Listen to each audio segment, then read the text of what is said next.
In this video, I'm going to show you how to create some flat logo designs using Kittl. I'm going to show you 3 different versions and give you a couple of tips and some theory to think about when you're creating these flat style logo designs. And hey, if you're new to Kittl, go ahead and sign up using the link down in the description to try it out. You can even follow along with me in this tutorial. It works right in your browser, and I know you're going to love it. So let's go ahead and dive into the tutorial. All right, so we have some colors here we're going to use for a more playful logo. I'm going to go with a maybe a kids play place logo that is flat, and we are going to use this arced shape right here. Now, we have a couple of different versions of these. We have this one right here, but then we also have one that's a semicircle, and we also have this one which is just a little bit thicker and just slightly more rounded. You can see the difference right here between the two. And I'm going to go with this one that's just a little bit thicker. And the reason I am going with the circular shapes like this is because there is kind of a psychology to shapes in logo design. And the circular shape kind of promotes a little bit more unity. It's a little bit more about community. There's kind of safe motifs that happen in a circular shaped logos or shapes in a logo that are circular, as well as is generally just a little bit more playful, especially when you combine the shapes like this. So I'm just going to designate these 2 spots for my Playful Pals logo. So I've got the semi-arc on the top left, and then I've thickened it up with the outer weight or the border weight on the bottom right, and I've got these playful colors like orange and purple, which is, you know, very kid friendly, and it is very vibrant and things like that. And so what we're going to use is the Bokeh font, because again, when I'm thinking about using these shapes with this playful, organic, community style logo design, I want a font that resonates with that. And so a sharp or a serif font probably wouldn't go super well. And so what I'm going to do with the bottom right is just distort this into place so you can see how some of the letters are going to end up just a little bit bigger.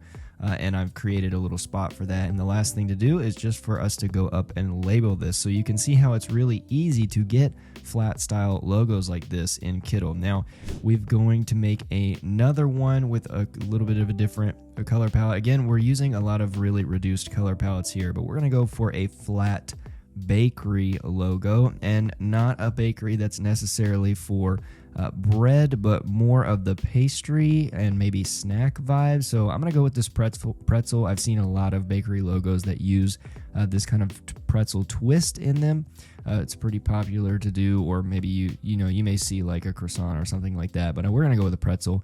And I'm gonna go with this script style font. Again, I'm keeping everything super flat here. Everything from the icon in the back, which is completely flat, as well as my lettering or text is not going to be highly detailed. It's not going to have shadow and stuff on it. We're just using this simple script, this modern hand script font here.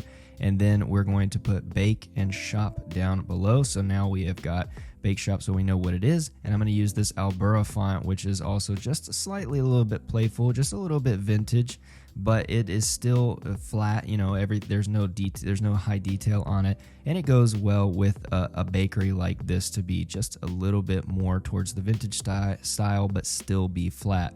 So I'm going to add some letter spacing just so it's even easier to read. And we have our bake shop logo that is done in a flat style. So you can see how easy it is to get. You can combine styles. So we've got a vintage and a flat logo design using some of these components here. Hey, real quick, if you're getting value out of this flat logo design tutorial, let me know by hitting the thumbs up button and hitting that red subscribe button down below. Then let me know in the comments, what are you creating a flat logo design for? I would be very curious to know and would love to see it. So don't forget to tag us on social or post it in the Discord so we can see it, which you can also find down in the description. All of those links are there for you. So let's get back to the tutorial. And lastly, we are going to make another logo, and we're going to utilize AI for this, but what I want this to be about is a local dog walking service. And so what I wanted to do with this is find a shape like this right here that would be similar to a dog tag. And I'm going to use this bright red because it is very energetic. Again, there's this psychology to color just like there is to shapes, and this red is full of energy, I think, just like a dog would be. So I'm going to use cute dog face and click the silhouette vector style here in Kittl AI and see what it generates for me. And so that could be a cool option right here. I'm going to just generate it actually a couple more times to see what it gives me. And so you can see I'm not giving it a ton of detail about the type of dog or anything. I'm just putting cute dog face because sometimes less is more. I did it a couple more times, and I think this one in the top left is going to be the winner. I think that is the most accurate. It is also nice and round, which is organic, and that's how I want it. I don't want it super boxy or too much like a clip art style. And so this is nice. I'm going to do happy paws as my main text, and then dog walking is going to be below. So I'm going to change this to white to match the animal illustration in the middle, and I'm going to use Mozzarella Alt here, which I love. It's a very still a very fun sans serif font. It is very playful, but it's still kind of got this little bit serious, authoritative vibe to it, but it's playful enough. And so I'm going to put this on the circle transformation, and it's almost perfect, actually.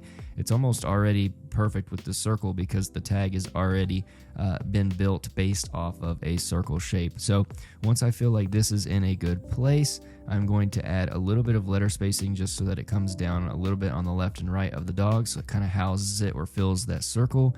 And then I'm going to duplicate that text, and we can just hit direction inverted here on the bottom. And so just notice again, between all of these logos that we've made, they are very flat. There's no intense depth. They're going to work very well across a lot of different platforms. So scalability is one of the biggest proponents of a flat logo design like this, because you can use it in a lot of different mediums. So now we can just label this one, and we are good to go with our last flat logo for this tutorial.